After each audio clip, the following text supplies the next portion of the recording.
আসসালামু আলাইকুম এভরিওয়ান, নতুন গল্প নিয়ে চলে এসেছি। গল্পের নাম প্রথম দেখা। তো আপনারা অনেকেই বলেছেন পরের অভিশাপ, এই গল্পটা আপনাদের মাঝে ভালো লাগছে না, তাই এই গল্পটা দিব না, নতুন একটা গল্প নিয়ে আসলাম। তো বেশি কথা না বলে গল্প শুরু করা যাক। সেই ঢাকা থেকে লক্ষ্য করছি মেয়েটা আমার দিকে অদ্ভুত দৃষ্টিতে তাকিয়ে আছে। আমি মনে করছিলাম মেয়েটা টেরা, কিন্তু বাসের হেল্পার যখন টাকা নিতে আসলো তখন আমি বুঝি মেয়েটা সুস্থ। আমি 5-6 মিনিট পরে মেয়েটার দিকে তাকাই, যতবারই তাকাই ততবারই দেখি মেয়েটা আমার দিকে তাকিয়ে আছে। দ্বিতীয়বার তাকাতে আমার মনে হলো আমার দিকে তাকাচ্ছে না, ওর কোনো প্রিয়জন বা নিকট আত্মীয় আমার পাশে বসে আছে। কিন্তু না, আমার পাশের লোকগুলো কয়েক দফা পরিবর্তন হয়েছে, কিন্তু মেয়েটা এদিকে তাকিয়ে আছে ড্যাব ড্যাব করে। মেয়েটার এভাবে তাকানো দেখে আমি বিভ্রান্তি আর অস্বস্তির মধ্যে পড়ে গেলাম। মুখটা ঢাকা কালো হয়ে যাবে আর চোখের মধ্যে একটা মাইনাস পাওয়ারের চশমা। এছাড়া আমার কাছে আর কিছু স্পষ্ট নয়। আমি বাসায় ফিরছি 6 মাস পরে, 2 দিন পর আমার বিয়ে। অবশ্যই বিয়েটা ঠিক হয়ে আছে আমার কাজিনের সাথে। আব্বু আম্মু বিয়ে ঠিক করে ফেলেছে, এতে আমার কোনো অমত নেই। বাবা মার পছন্দের উপরে আর কোনো পছন্দই হয় না, আর আমি কোনো সেরকম ছেলেও না নিজে প্রেম করে বিয়ে করব। প্রেমের উপরে আমি একটু বিশ্বাসী না। বউ আর প্রেমিকা কখনো এক হতে পারে না। বাবা মা শখ করে নাম রেখেছে হিমেল। বাবা মা কখনোই ভাবেনি তাদের ছেলে হিমেল স্বভাবের হবে। মাস্টার শেষ করে রবি সিমের কোম্পানিতে একটা ছোটখাটো জব করছি। আমার কোমল স্বভাব দেখে কোম্পানিটা আমাকে সিলেক্ট করে, কারণ তারা এমন ছেলে চায়। আর মেয়েটার দিকে না তাকিয়ে জানালা দিয়ে বাইরের দিকে তাকিয়ে আছি। মনে মনে চিন্তা করতে লাগলাম মেয়েটি কে হতে পারে। ভাবভঙ্গি দেখে মনে হচ্ছে মেয়েটার সাথে আমার সম্পর্ক কত জনমের, কিন্তু আমার নিকট আত্মীয় ছাড়া ওরকম কারোর সাথে পরিচিত নেই। হ্যাঁ, আমার অফিসে তো অনেক মেয়ে আছে, কিন্তু তাদের সাথে আমি এরকম পরিচিত নেই। তাদের মধ্যে কেউ নয় তো? না, তাদের মধ্যে কেউ হলে তো পরিচয় দিত। কুমিল্লা কোটা বাড়ির সামনে আসার আগে একটা গ্যাস পাম্প পড়ে, সেখানে বাস থামালো। দীর্ঘ জার্নির পরে সবাইকে ঘুরে ফেরার জন্য একটু সময় দিল। আমার শরীরটাও বসে গেছে, অঙ্গ প্রত্যঙ্গ একটার সাথে একটা খাপ খেয়ে বসে গেছে। শরীরটা মোচড় দিতে অনেক মোটকা ফুটলো। তারপরে বাস থেকে হেলে দুলে নামতে লাগলাম। আমি আরো আগে ওখানে নেমেছি, তাই জায়গাটা আমার অনেক পরিচিত। 6 মাস আগে ঢাকা যাওয়ার সময় বাসটা এখানে থামিয়েছিল, ওই কথা আমার এখনো মনে আছে। মনে হয় মৃত্যু অব্দি মনে থাকবে। সেদিন অনেক হেসেছি ছেলেটার বোকামি দেখে। সেদিন বাসটা এখানে থামলো, একটা 27-28 বছর যুবক আমার সাথে নামলো। লোকটাকে দেখে মনে হয়েছিল অর্ধ উন্মাদ। একটা মেয়ের সাথে সারা রাস্তা কথা বলতে বলতে এসেছে। মনে মনে ভাবলাম ওনার মতো মানুষ যদি আমাদের সিমের গ্রাহক হতো তাহলে আমাদের মাস শেষে বেতন বাড়তো। আমি বাস থেকে নামলাম, লোকটাও আমার সাথে বাস থেকে নামলো। এই কফি হাউসে ওনার সাথে 15 মিনিট বসেছিলাম। ভদ্রলোকের মোবাইল আর কান থেকে নামছে না, কফি খাচ্ছে আর কথা বলছে। যাই হোক, 15 মিনিট পর হেল্পার ডাকলো বাসে এসে বসার জন্য। তারপর আমি গিয়ে আমার সিটে বসলাম। কিছুক্ষণ পর লোকটাও আসলো। লোকটা হন্ততন্ত হয়ে এসে শিক্ষা চেঁচামেচি করতে লাগলো, আমার ব্যাগ কই। আমি তো বোকা বনে গেলাম লোকটার কথা শুনে। এদিকে ড্রাইভারও গাড়ি ছেড়ে দিল। লোকটার চেঁচামেচি আরো বেড়ে গেল। আমি বললাম ভাই আশেপাশে ভালো করে দেখেন। লোকটা বলল দেখলাম তো, কই ফাইলাম না তো, আপনি একটু সরেন তো। বুঝতে পারলাম লোকটা আমাকে সন্দেহ করছে।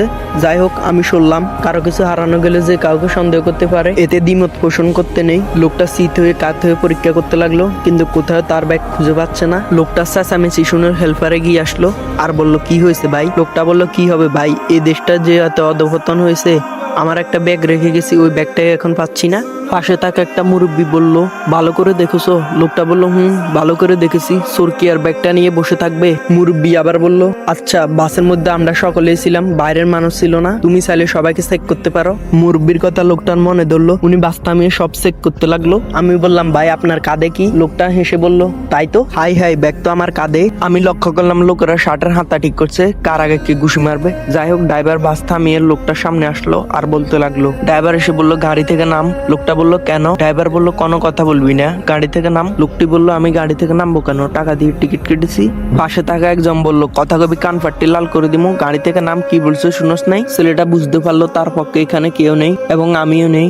যে পরিমাণ হ্যারাসমেন্ট করেছে, লোকটি যখন বাস থেকে নেমে চলে যেতে লাগলো, একটা লোক আবার ডাক দিল। লোকটা আসলো, সবাই মিলে ওর কাঁধ থেকে ব্যাগটা নিয়ে নিল আর বলতে লাগলো আমরা তো দেখবো এই ব্যাগের মধ্যে কি আছে। ব্যাগের চেন খুলে একজন আরেকজনের দিকে তাকাতে লাগলো। ব্যাগের ভিতরে মিডিয়াম আকারের একটা পুতুল আর এক সেট শার্ট প্যান্ট। আমি হেসে দিলাম।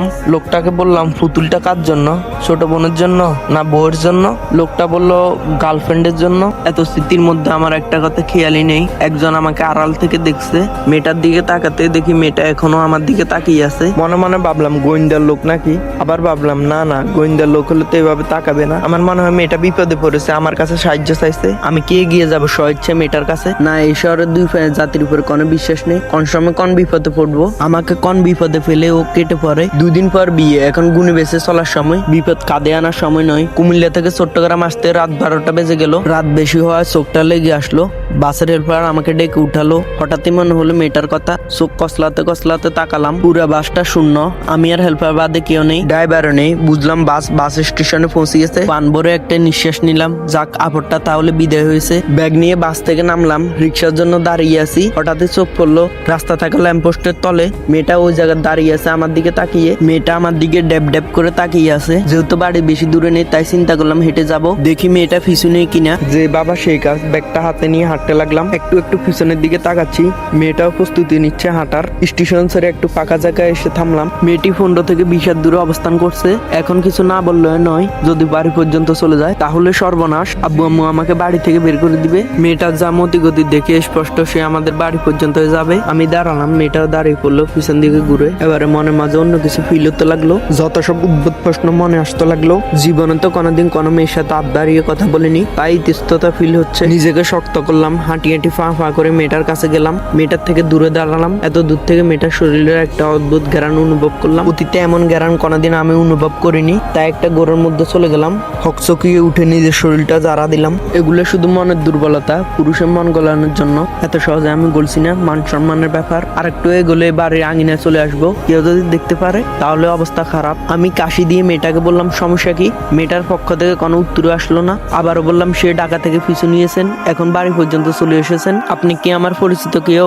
মেয়েটা কোনো কথা বলছে না, দাঁড়িয়ে রইলো। আমি আবারও বললাম কি অদ্ভুত জামিলে পড়লাম রে বাবা, না বলছে কথা না চাচ্ছে পিছু। আমি আবারও বললাম কি হলো। মেয়েটা এবার নিচের দিকে এক দৃষ্টিতে তাকিয়ে রইলো। ব্যাগ নিয়ে চলে আসতে লাগলাম। মেয়েটা আবারও আমার পিছনে আসছে। এ তো আস্তা ঝামেলা পড়ছি। বাড়ির লোকজন, মহল্লার লোকজন যদি দেখে তাহলে মান সম্মান থাকবে একটু। 2 কদম পিছু হেঁটে মেয়েটার কাছে গেলাম আর বলতে লাগলাম আপনার সমস্যা কি, কিছু লাগবে, টাকা পয়সা লাগবে, দয়া করে আমার পিছু ছাড়েন। মেয়েটা বিচলিত হয়ে স্কুল ব্যাগ থেকে একটা কলম আর খাতা বের করে কি যেন লিখতে লাগলো। তাহলে মেয়েটাকে বাক প্রতিবন্ধী, এটা ভেবে মেয়েটার প্রতি একটু মায়া হলো। খাতায় যা লিখলো তাতে আমার মাথা নষ্ট হওয়া জোগাড়। মেয়েটা মৃদু আলোতে কি যেন লিখলো। আমি মোবাইলে ফ্ল্যাশটা জ্বালিয়ে দেখলাম শব্দগুলো হিন্দিতে লেখা, আমি কিছুই বুঝতে পারলাম না। হাই হাই, এই মেয়ে ইন্ডিয়ান। আশ্চর্যের চরম পর্যায়ে পৌঁছে গেলাম। মেয়েটার দিকে তাকিয়ে, সে তো ভিন্ন দেশি, কিভাবে আসলো এখানে? আরো বলতে পারে না কথা, শুধু লিখতে পারে। এ লিখতে পারার মূল্য শুধু সারা না, এই শব্দগুলোর সাথে যেন আমি অপরিচিত। কিন্তু মুখের কথা হলো অন্য বিষয়, কেননা আমি মাঝে মধ্যে হিন্দি মুভি দেখি, তাই একটু একটু পারি। যাই হোক, মেয়েটার থেকে চোখ ফিটালাম। কি করব কিছু ভেবে পাচ্ছি না।